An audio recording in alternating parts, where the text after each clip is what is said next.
Hello, everyone. My name is Oleg, and you're watching the video interview series that we're running here at Docker. We're going to talk about all things AI, and it is my pleasure to invite to our virtual studio today's guest, who's Jim Clark. Jim, how are you doing today? Great. Thanks, Oleg. Pleasure to be here. Excellent. You are joining me from the sunny California, if I'm right. I'm coming from Estonia, so literally the other side of the world. So I'm very happy that this series allows to connect people so geographically distanced from each other. Please, you are a principal software engineer at Docker, and you've been for a long time with the labs team, and you've done a ton of AI research and investigations and the practical sort of fiddling with AI Right. for quite a long time. Can you maybe introduce a little bit your kind of sort of position at Docker? What are you doing, and how you got into this like AI space yourself? Oh, yeah, sure. We started Docker Labs maybe looking at AI about a year ago, actually. And we had a LinkedIn newsletter where every 2 weeks we just sort of did an experiment on how we thought Docker would be helpful for people who are more or less building AI agents. And early on, the idea that agents could come up with plans, and not only could they answer questions, but they could kind of come up with a strategy for how to solve a problem was sort of amazing. And then we thought to ourselves, well, we should give them tools to run, and tool calling was starting to become possible. And so we said, well, tools look a lot like Docker containers. So we decided, okay, well, let's start looking at how we can put tools inside Docker containers, give them to these new tool calling agents, and see what would happen if an agent actually had an open-ended kind of agency. Right. And this was quite a bit before something like MCP happened, by the way. So a lot of these experiments that we were doing, we didn't have a name for them. We were kind of just we called them labs, AI tools for devs, or something strange like this that probably didn't make much sense to people. But the idea was that agents were doing tool calling and containers looked a lot like tools. So let's make it easier to give more agency to these things using Docker containers. Right. Yeah, I remember those newsletters. They were always fascinating, and our discussions with you were always like way more at the forefront of what will and could happen with AI than me at that moment where I was like, oh, what are the practical implications of AI? And at the time, it was mostly like chatbots with ChatGPT experience. So, right. So you did a lot of experiments. We were there playing with the tools, trying to see how the pieces connect, what are the abstractions. And there was this inception moment when Anthropic released the MCP protocol, right? Yeah. As a spec and as the implementation or partial implementation of the spec to the wild, which is probably what was the inflection point for the world to be like, now we're talking not about AI in general, but agents as sort of Yeah. AI things that have agency and capacity to inflict change in the world. Yeah. Inflict change. Yeah. Right. So how did we get from there to the MCP Toolkit? And what is the MCP Toolkit for the new viewers? Yeah. Yeah. So I mean, I remember that day when Anthropic put out that blog post about introducing the model context protocol. And I remember like reading that post and go, yeah, I think that might be what we're working on. And so having and putting a name to it was like super helpful. Going back and looking at what we've been working on, it gave us an acronym for saying, yeah, that actually kind of is what we're doing. We're pulling context out of different places into and giving it to these models. Even though from a lot, like at the time, we were kind of like mostly thinking about tools, and MCP is bigger than tools. So so I remember thinking, yeah, that we should get in touch with them. And our head of engineering kind of knows everybody in Silicon Valley.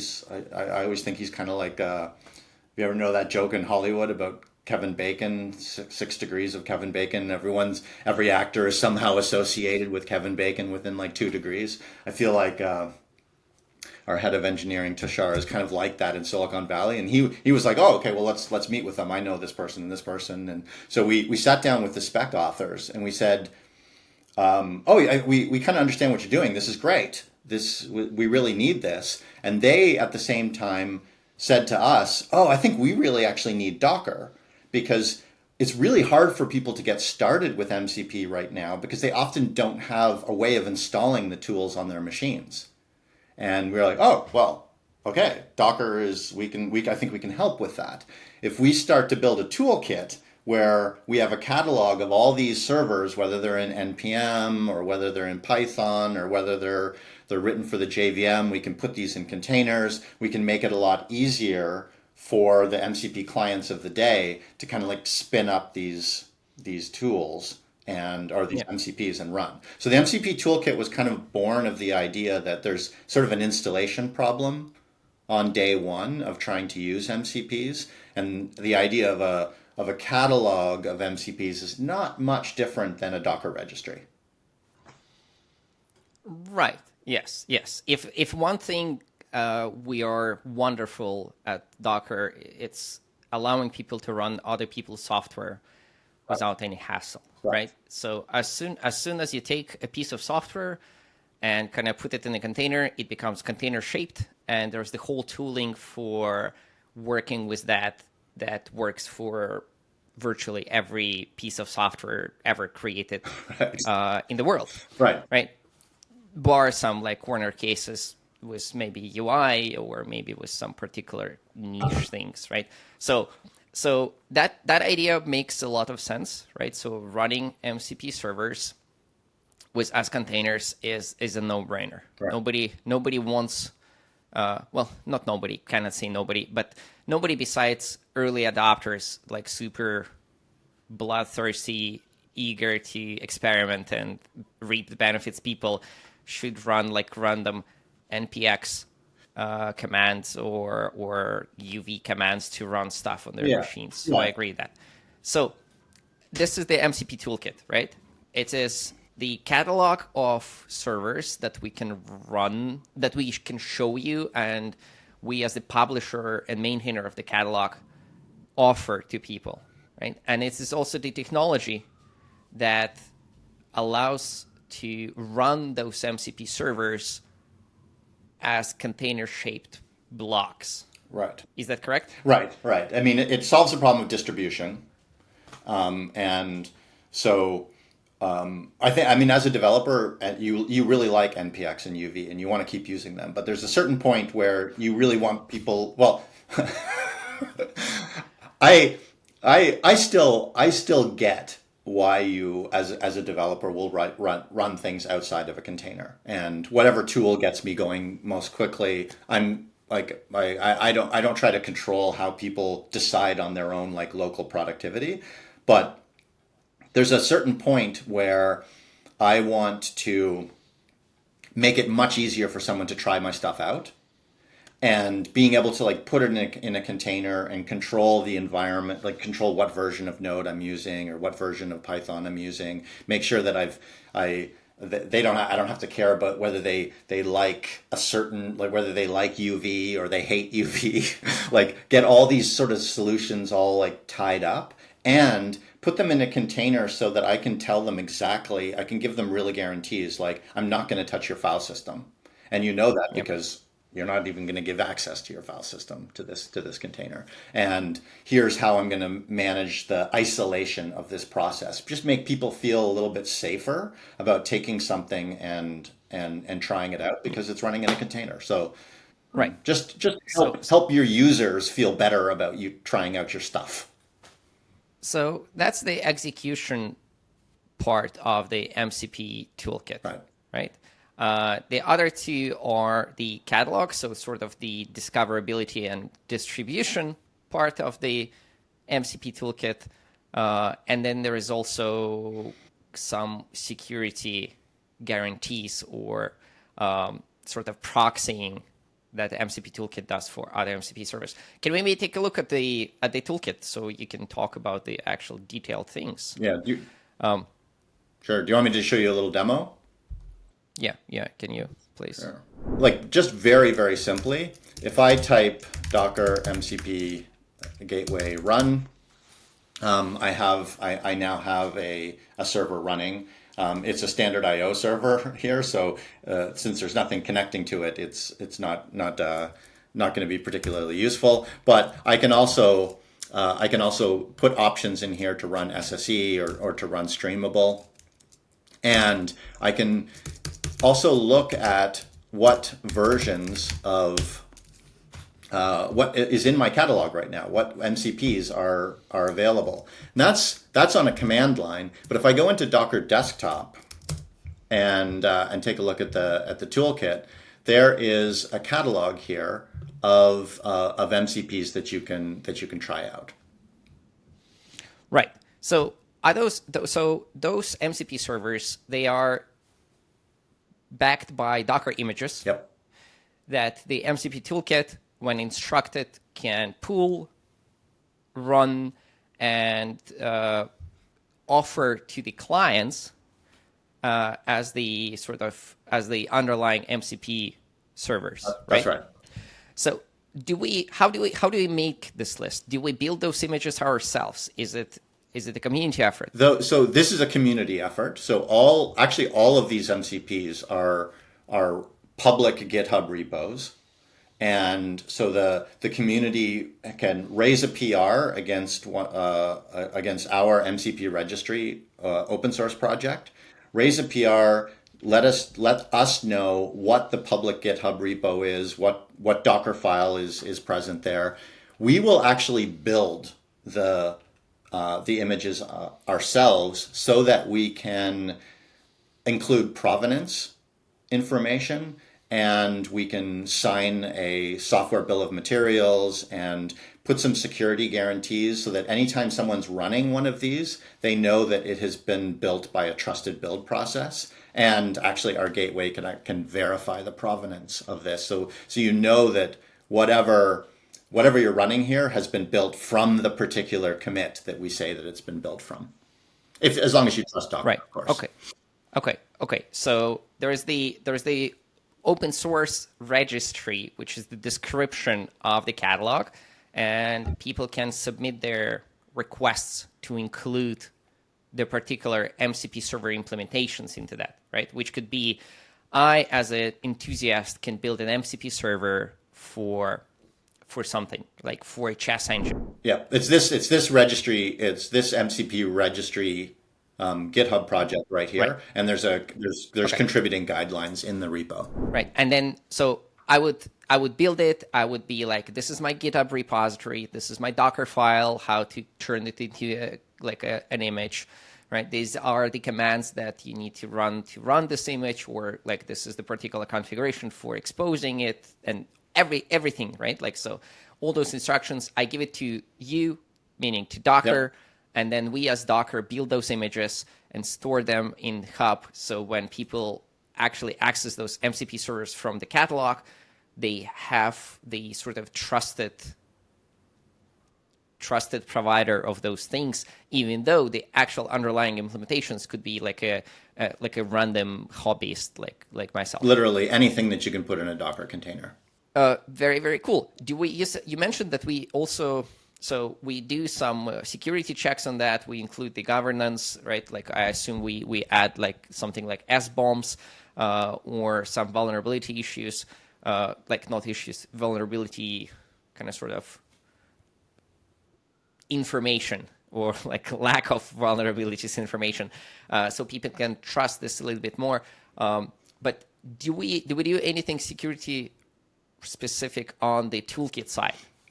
Be like when it's actually time to run. Oh this. Yeah. So I'm just going to add a YouTube transcript MCP and jump back over here and just rerun Docker MCP Gateway run.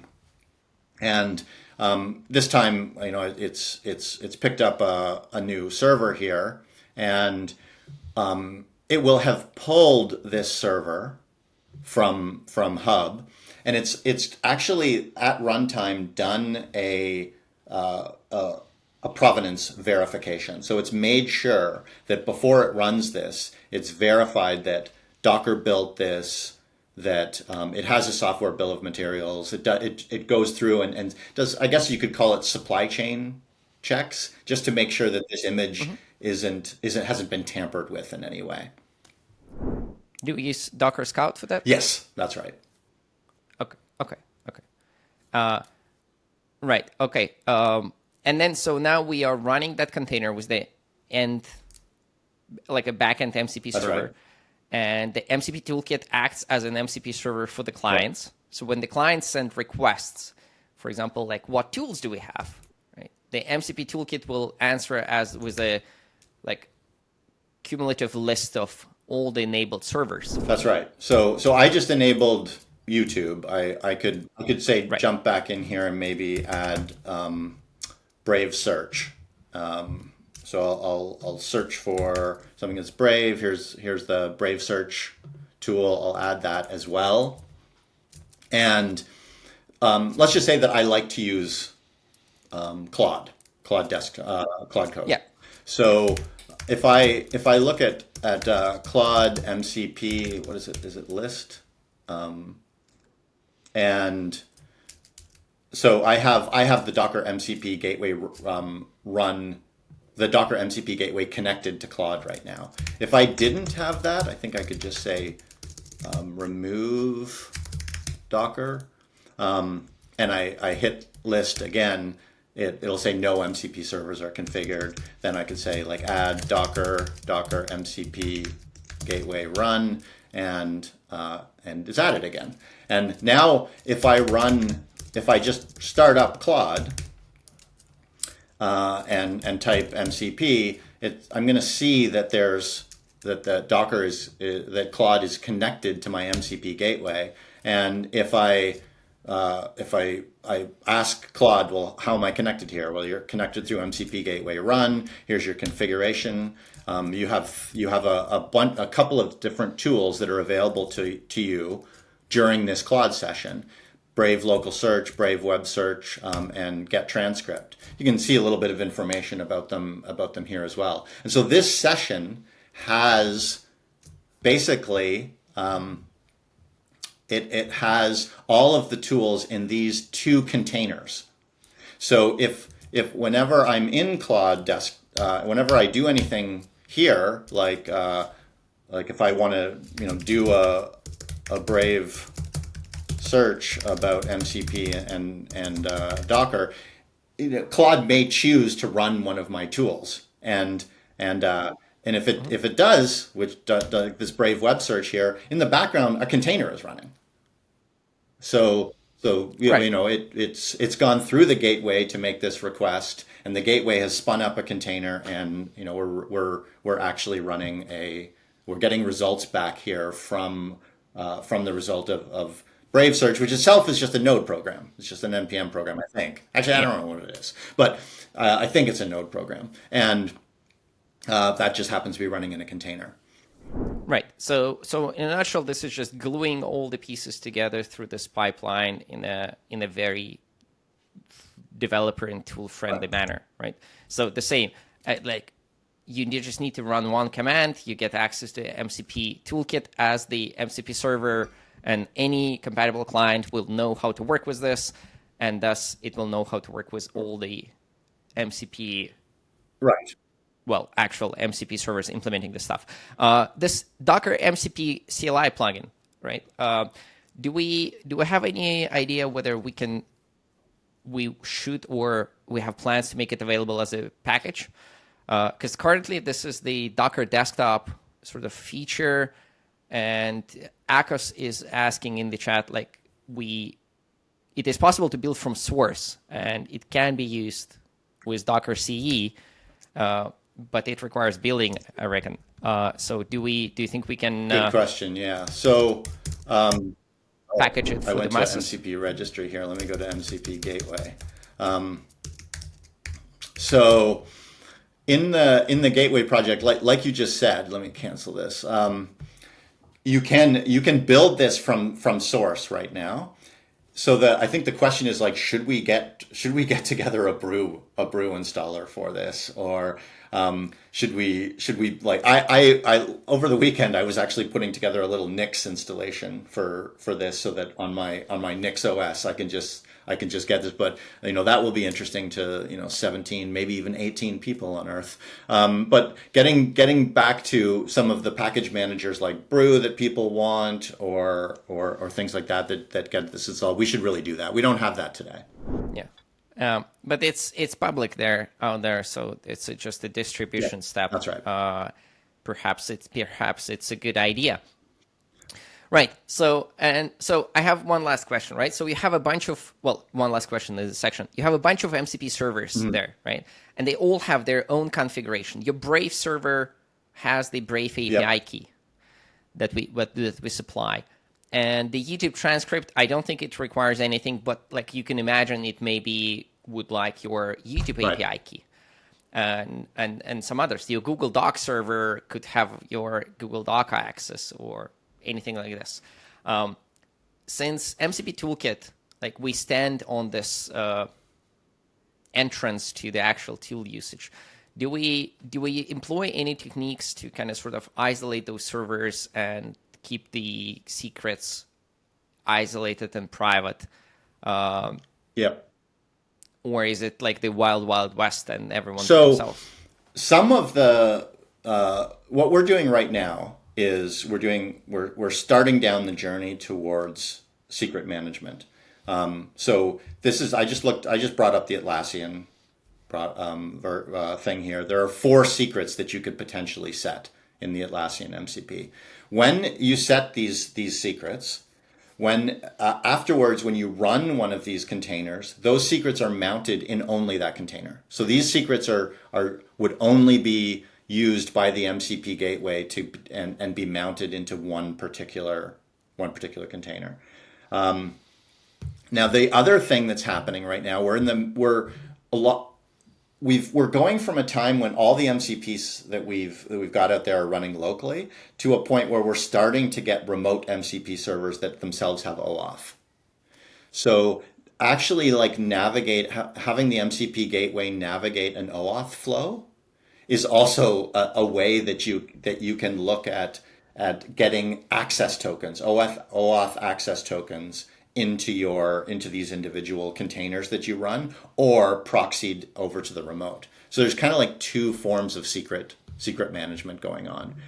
There are the sections here that are on that allow you to like enter the secrets in Docker Desktop, and then if we go back to the command line, everything about secret management can also be managed from the command line. So if I want to set one of these secrets and have that secret injected into my container at runtime by the gateway, I can do that with the CLI too. Right. So that is pretty cool. So that means if I'm running some like semi-verified MCP servers because of my itchy fingers, and I saw something on the social network somewhere where it's like, oh, this promises the happiness in the world. And I'm like, oh, I need to run this locally. And I inject this through the toolkit. It will not steal immediately my Atlassian keys and close all the issues in the project, making me instantly the most successful developer of Docker. No, unfortunate. That was my path to glory. Right. No, this is very, very good. Do you know, so you mentioned OAuth, and I know that it wasn't part of the MCP spec in the beginning, and we were adding that in, I reckon, maybe May, June, to the MCP spec. And there were some discussions where MCP servers, should they be the full-blown OAuth clients and manage the authentication flow on behalf of the user themselves, or should they be OAuth resource servers and sort of just proxy some information and participate, but not orchestrate the flows. Do you know what's the current kind of sort of, maybe not super deep, because I'm not into fine details of OAuth, but like what's the current high level infrastructure picture? Like there is the user with the Claude code, for example, right? The client. There's a Docker toolkit, MCP toolkit, and there is the say Google Docs MCP server that implements MCP server, and there is Google's like third-party OAuth and actual servers. Who does what? Like if that picture will work according to the idea, right? What elements are doing what? So we actually now have a fair number of remote MCP servers out there, and I kind of didn't look at the state of remote MCP servers for about a month, and then sort of woke up again last week and looked again, and I was really, really surprised. So one, there are a lot of them. So it isn't just Google Docs and GitHub that have remote MCP servers. We now have 30 or 40 pretty good examples of remote MCP servers that you can run. And then we were thinking, one of the tricky things about MCP servers is like, who is supposed to configure the client for them? How do you discover? Well, two things. How do you discover what the auth server is, so that you can treat your MCP server like a resource server? And once you've discovered what the auth server, how do you register yourself with it? And so one of them is called dynamic auth discovery, and one of them is called dynamic client registration. And those two things were part of the suggestions of the new authorization spec that came out by MCP. And I was thinking to myself, it's going to take a long time for all the MCP servers out there to implement those. But I was 100% wrong about that. And we went through and looked at all the MCP servers, and all but just a couple have implemented both of those things. So the world of remote MCP servers is very aggressively moving forward and providing all of the recommendations from MCP. So it's going to be, it's changing very quickly. And So when you say a remote MCP server, do you mean an MCP server that is hosted by the vendor, and so like say there is api.slack.com and that offers some API for Slack, right? And then if say Slack offers an MCP server, it could be like something mcp.slack.com. So in my Claude code, I can say that is the URL of my MCP server. Go talk to it, connect. So that is what you mean when you say a remote that's MCP right, yeah. server, right? And then the other two parts of that are, if someone says, hey, here's the remote URL for API, Slack, or whatever, and then you're like, well, what's the auth server for that? And what metadata do I need to know about that auth server? Well, you can ask, and there are metadata discovery endpoints that are available. And once you know that, how do you register yourself as like, if I want to use VS Code to talk to this MCP, or I want to use Claude Code, or I want to use Cursor, or I want to use Gordon. How do I register myself dynamically as a client for that OAuth server? And all of these questions are being answered. And every time we make that, we do that, we make the ecosystem of remote MCPs more accessible.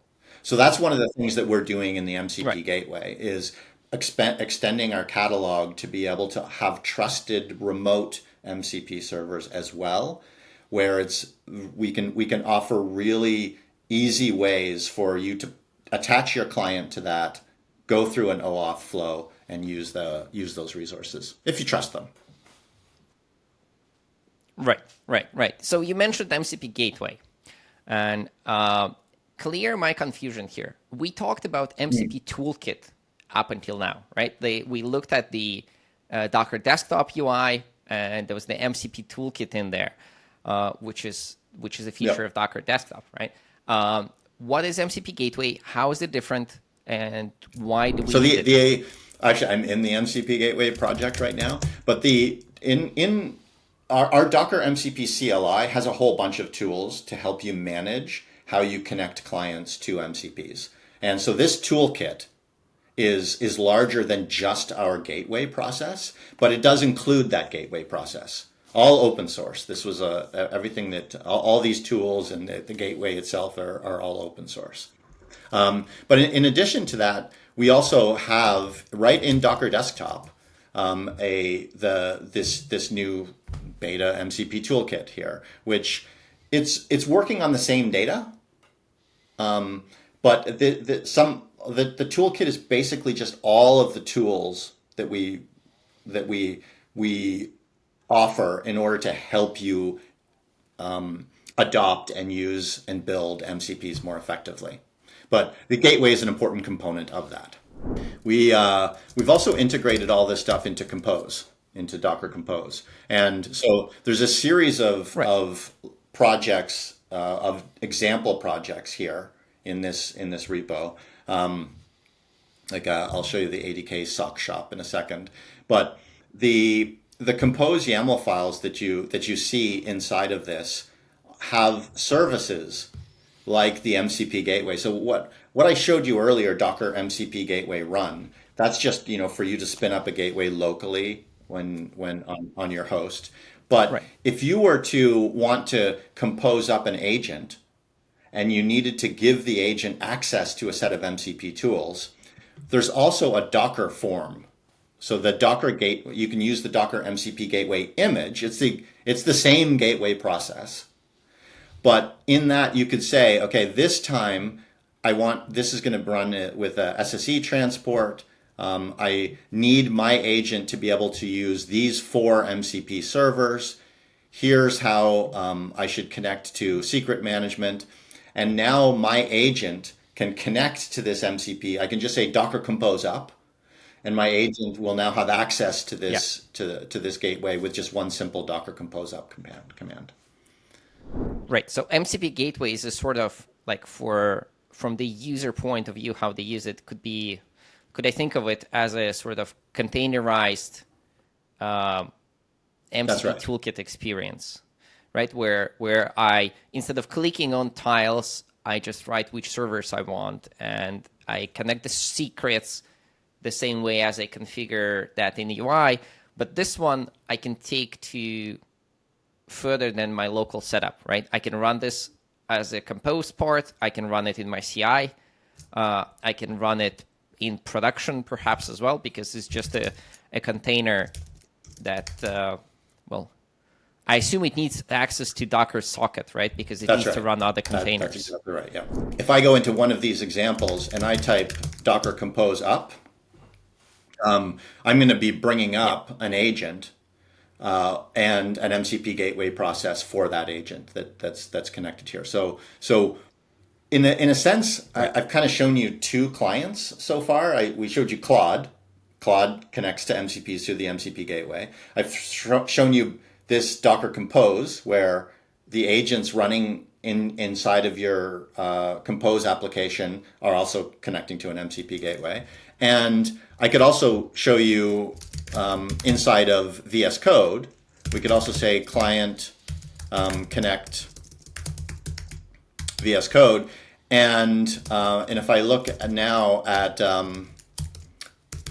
the various MCPs here, I've got the Docker MCP now connected with all the same tools. So basically, this gateway is looking at making it possible to connect any client. I connected VS Code to it here. I connected Claude Code earlier. I connected my agent in Docker Compose to it. It's trying to just make that process uniform and have a consistent set of security guarantees across how any of your processes use MCPs.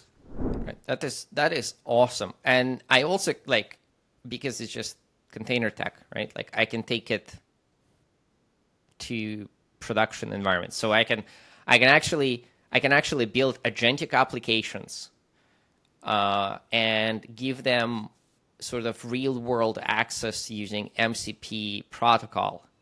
So I don't need to invent myself certain tools for them, right? I can just put the building blocks in and say, like, now my agentic application is just some prompts, some tools, and the particular configuration for the actual like AI, which is an LLM. Right, yeah. Most We're likely. really trying to reuse everything people already know about distributing applications in Docker. And as long as you know how to do that, we will continue to leverage everything else in the ecosystem to make it easy for your agents to connect to MCPs. That's awesome. So there was the question in chat from Brandon, and I think I saw a little bit of a glimpse of an answer on your screen. So are there any plans for profiles for the gateway, right? If you have a cluster of MCP servers, and they have, of course, the whole universe of MCP tools that are available from them, is there any opportunity or possibility to do the filtering or to have the combinations of tool groups that are? And I mean, every developer either like hasn't used MCP enough to answer that question or already has that question in their mind. So the gateway is our overall strategy for that as well. So we have the ability for you to each time you run a gateway, choose the set of servers that you want to run, choose the configurations for those servers that you want to have available, and then filter tools, prompts, and resources. So you can start up a gateway where there's 20 or 30 different MCPs available, but you've just selected tools, prompts, and resources from each of those. And that is the entire exposure. And these are versionable configurations. So you can check them into source code, spin them up, and have like a certain, I call it a certain view on the MCP sort of tool sphere or prompt sphere or resource sphere. But it's a good way of talking about that would be a profile as well. So I showed a little bit of that right in the compose file here. Let me just close this up and go down to the MCP configuration. So in the MCP Gateway here, you saw a little bit of that here, but there's also options like tools where you can put in filters, like maybe I want all of the tools from Fetch, but I only want Brave Web Search. So you can configure this right here, but you can also put these inside of a configuration file and just load that configuration file. So we're kind of like working with the community right now on how does everybody want to kind of create these profiles, create these configurations, and move them. Right. And if I needed like different configurations in my deployments, I can just run 2 gateways, right? I can run. There is nothing singleton about this MCP Gateway approach, right? I can run 2 of them and say one has the tools for playing chess, and another has tools for accessing my cloud. Right, yeah, resources. That's definitely possible today. Yep. Okay. Right. Okay. So that could be my sort of layman's implementation of profiles for the tooling. Does it work?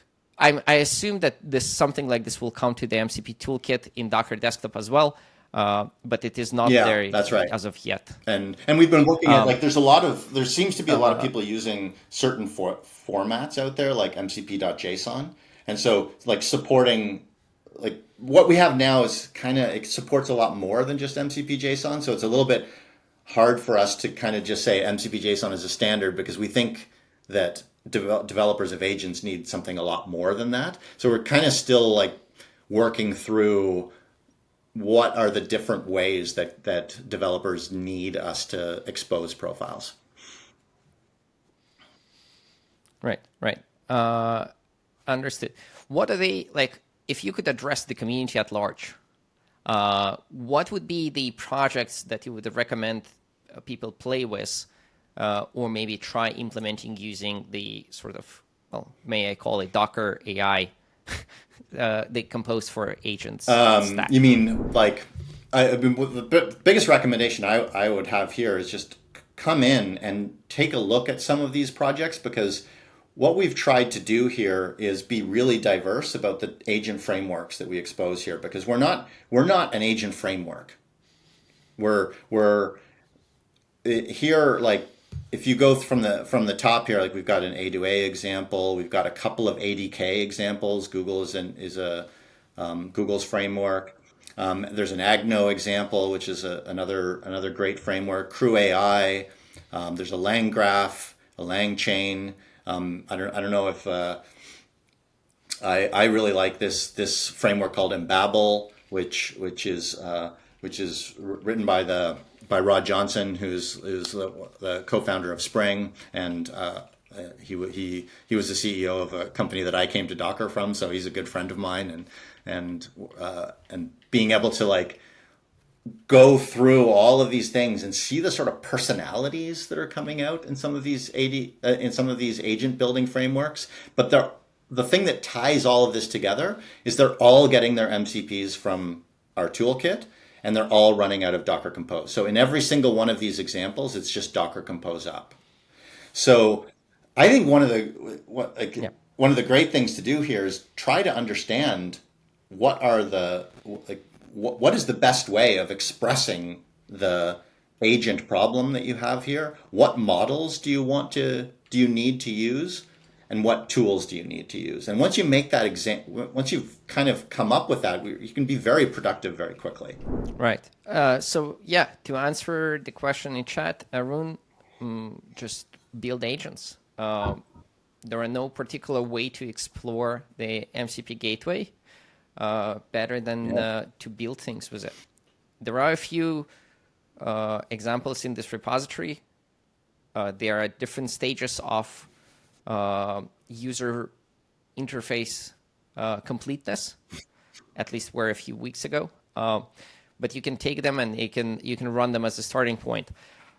And also, we will not talk here about this for long, but we mentioned that in the previous episode with Michael about what we announced, that we are developers in Berlin. So shout out if you haven't watched that, come back and watch that as well. One of the things we partnered with cloud providers, so this compose-based definition can be run in the production clouds very, very easily. So for example, Google Cloud Run supports that with a single command.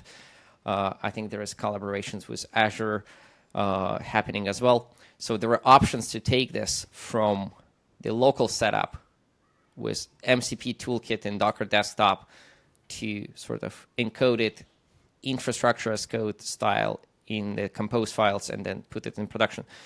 Do you have any thoughts on that? Like, is it? Do you believe in the approach?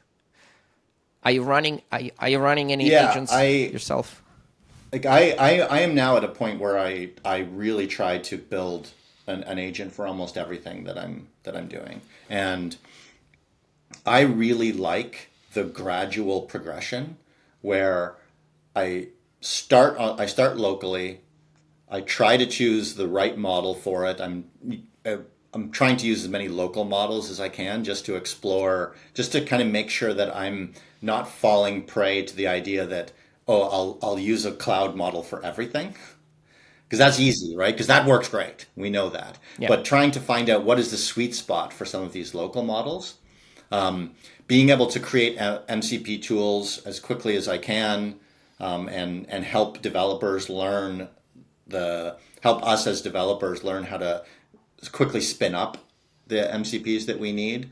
And then once I get that agent running locally, the progression from, okay, this works here, and now I'm going to use Docker offload and I'm going to try it out remotely.